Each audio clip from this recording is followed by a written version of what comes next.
उठ करके गंगा स्नान करने के लिए गंगा तट पे जाते थे और 4 ही बजे भोरे में उठ जाते थे। सब काम को करके दिन निकलने से पहले वो स्नान कर लेते थे और अपना नाक बंद करके, भाई बहन आंख बंद करके, एक पैर ऊपर करके, हाथ जोड़ करके सूर्य भगवान की तरफ याद करते थे। जो भी मन में कुछ आता था अपना बुदबुदा उड़ा करके जाते थे। यही उनका रोज का काम था और शादी विवाह में एकदम व्यस्त रहते थे। शादी विवाह से फुर्सत मिलता था तो थोड़े से समय के लिए भगवान को याद करते थे। एक दिन ऐसा हुआ, उसी गांव का एक बच्चा वहां से जंगल में गाय को चरा रहा था और वहीं से पंडित जी का ये सारा लीला देख रहा था। बच्चे ने आकर के उस पंडित बाबा से पूछा कि बाबा ये बताइए आप क्या कर रहे थे। तो पंडित बाबा ने कहा कि बेटा ऐसा करने से भगवान का दर्शन होता है। अब उस बच्चे के मन में ये बात भा गई कि भगवान को अगर आंख और नाक बंद करने से दर्शन होता है तो मैं भी कल सुबह आऊंगा स्नान करके और नाक बंद कर लूंगा, आंख बंद कर लूंगा, एक पैर ऊपर करके, हाथ जोड़ करके मैं भी भगवान का दर्शन करूंगा। मैं भी देखना चाहता हूँ कि भगवान कैसे हैं। ये बात उस बच्चे के मन में आ गई। दूसरे दिन वह बच्चा 4 बजे उठ करके ही गाय को लेकर के जंगल में चला आया और पंडित बाबा देर से आए, सब काम उनके करके। उसके बाद भाई बहन पंडित बाबा जब आए तो देखते हैं वह बच्चा नदी में स्नान करके और अपने आंख और नाक को बंद कर लिया, एक पैर ऊपर कर लिया, हाथ जोड़ करके सूर्य भगवान की तरफ खड़ा हो गया। अब अंदर अंदर कह रहा है कि हे भगवान दर्शन दो, ये भगवान दर्शन दो, भगवान दर्शन दो। पंडित बाबा आए और उस बच्चे को देख करके मुस्कुरा दिए, बोले एक दिन ऐसा करने से थोड़ी भगवान दर्शन देते हैं। बोले कि बेटा तू ना कर पाएगा, तू दर्शन भगवान का ना कर पाएगा, तू मत कर, तेरे हाथ पैर में दर्द होने लगेगा। बच्चा ने कहा कि नहीं बाबा, मैं जब तक भगवान का दर्शन नहीं करूंगा आंख और नाक नहीं खोलूंगा। कुछ समय के बाद भाई बहन पंडित बाबा वहां स्नान किए और स्नान करके चल दिए, भगवान को याद करके चल दिए और बच्चा वहीं पे रह गया। भगवान देख रहे हैं कि अरे बाप रे, ये छोटा से बच्चा भूख प्यास के मारा यहाँ दिन में खड़ा है, दोपहर का समय है, ये जिद पे अड़ा है कि जब तक भगवान का दर्शन नहीं कर लूंगा तब तक मैं यहाँ से नहीं जाऊंगा।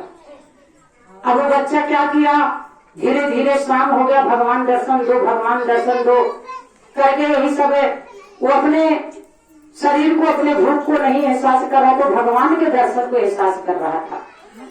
भगवान जब जान गए, हमारे देवारी देव महादेव जब जान गए कि अभी बच्चा नहीं अपने आंख और कान नाक को छोड़ेगा, ये ही भूख के मारे तैरते उठ के मर जाएगा, मेरे ऊपर ढेर पाप लगेगा, तो भगवान ने स्वयं उस धरती पे आए।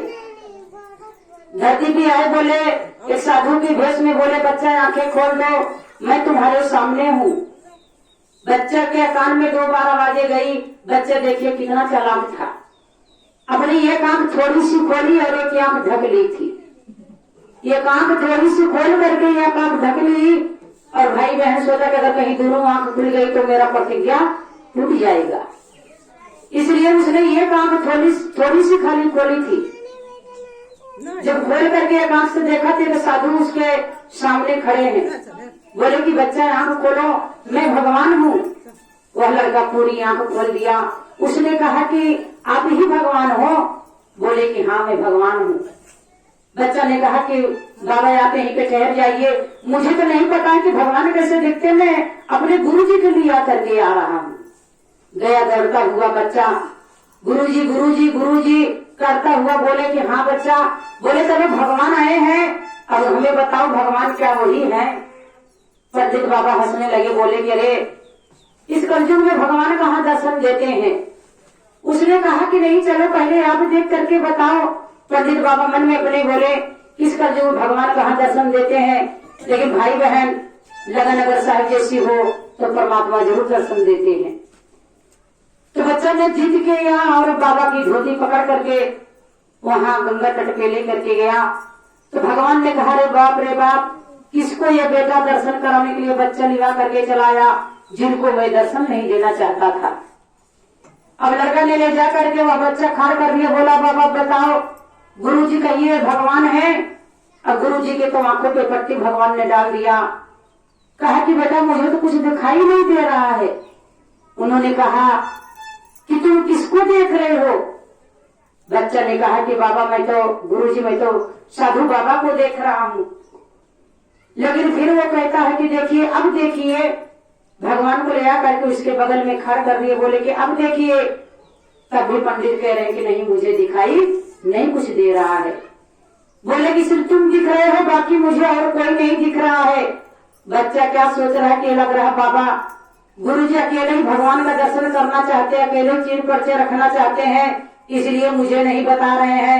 लड़का गया दौड़ता हुआ, एक लकड़ी पेड़ से तोड़ ले आया, एक डंडा तोड़ के लेकर के पेड़ से आया।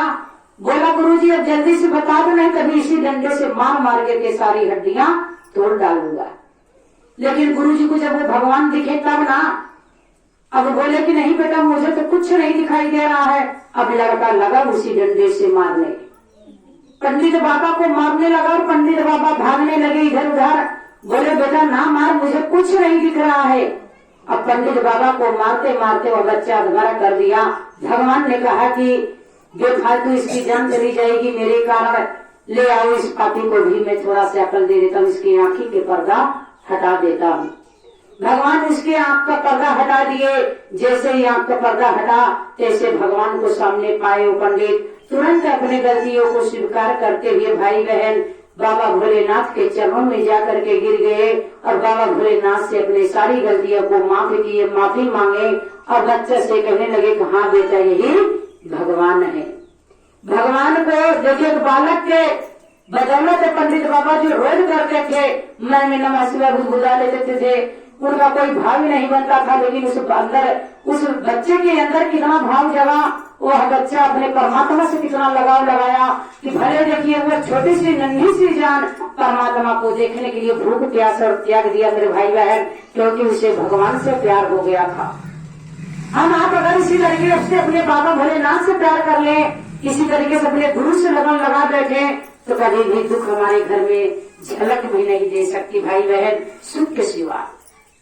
निर्णय ले लें कि हमारे गुरु, हमारे दाता, हमारे परमात्मा हमारी चिंता लेकर के बैठे हैं। अपने सुध बुध छोड़ दीजिए, आप अपनी सुध बुध छोड़ दीजिए और परमात्मा की सुध बुध रखिए। कहते हैं परमात्मा हमारे देवादिदेव भोलेनाथ कि मेरी अगर यहाँ पे चिंता कर रहे हो तो अपनी चिंता मेरे ऊपर छोड़ दो, मैं तुम्हारी चिंता स्वयं देख रहा हूँ। तो जिनके मालिक चिंता करने वाले स्वयं बाबा भोलेनाथ हमारे गुरु हो, तो हमें आपको चिंता करने की जरूरत नहीं है। कृष्ण भगवान से यही बातें अर्जुन कह रहे थे कि जब आप मेरे स्वयं मालिक हो, मेरी चिंता लेकर के बैठे हो, तो मुझे चिंता करने की जरूरत नहीं है। तो जब परमात्मा हमारी आपकी चिंता कर रहे हैं तो हमें आपको चिंता क्यों करना? अरे हमारे जीवन के तो मालिक यही है, हमें आपको जीना भी इन्हीं से सीखना है और मेरे भाई बहन इस धरती की कला भी इन्हीं से सीखना है। हम यहाँ पे इनके शरण में रह करके सीख रहे हैं, इनके शरणों में रह करके ज्ञान ले रहे हैं, बुद्धि ले रहे हैं, अपने घर परिवार के लिए सुख शांति की दया मांग रहे हैं कि क्या ऐसा करें जो परमात्मा हमें अपना शिष्य के रूप में कबूल करे। तो मेरे भाई बहन बंद